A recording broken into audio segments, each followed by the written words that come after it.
You lose your confidence, you lose your drive. I thought, well, none of this is right. I mean, I felt more dead than alive. Aches and pains in the joints. They're symptoms a lot of men can probably relate to in varying degrees. But according to Dr. Joe Kostarich, together they could point to a simple underlying problem: testosterone deficiency. It is the consistency of symptoms, I suppose that's the case. So yeah, we're all going to have bad days, we're all going to have days when we don't want to get out of bed, when we're a bit grumpy, when we're snappy with people.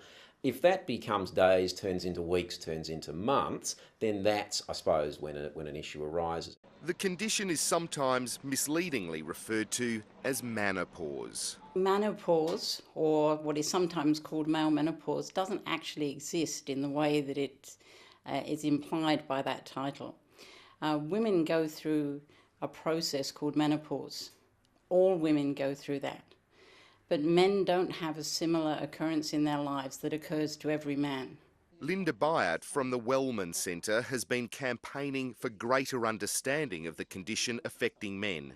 Low testosterone will produce these symptoms, but it's what's causing the low testosterone that is of prime interest. All right, and how are you getting on today? Absolutely excellent. Doing well since the last saw you? Yeah. John Matthews was first treated for testosterone deficiency 17 years ago when he experienced symptoms that left him flat and even suicidal. I was put on testosterone and everything started to get rosy after that.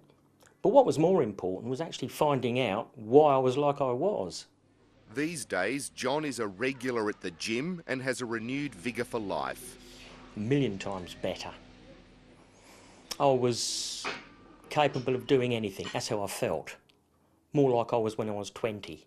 It's a very simple solution to a problem that's pretty big for most men, and they don't realise how easy it is to fix it. Paul Magiatis is 47. He's also received testosterone replacement and is now back to his former self. My confidence is back.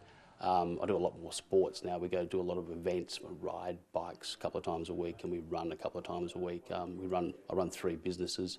It doesn't happen to all men. I think that's the important thing. All women will go through menopause, not all men. In fact, it's a relatively small number will go through andropause. Dr. Kostarich consults at the Wellman Centre.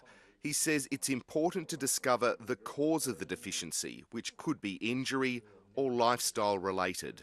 It's not fair to call it a disease, in inverted commas, but if the body isn't producing enough, there are ways of improving that. It's not one size fits all, and there's no silver bullet. For many men, the problem has taken years to develop and you've got to retrace that. But it's always in the context of overall health. You can't just fix up your testosterone if you're overweight, you're not sleeping, you've got problems at home, you don't like your job. The number of men recording low testosterone levels is relatively small, believed to be as few as 5%. But for those who have suffered unaware of the cause, the diagnosis and treatment is life-changing. Go and get a test. Go get all your tests done, get a baseline, see where you're at. It might just be one little thing that's wrong, and that's easily fixed. But if you let it go, that could end up bad. I'm not just doing it for the men, it's for the women and the children as well. You don't have to have third-rate health. The answer is out there. Grab it.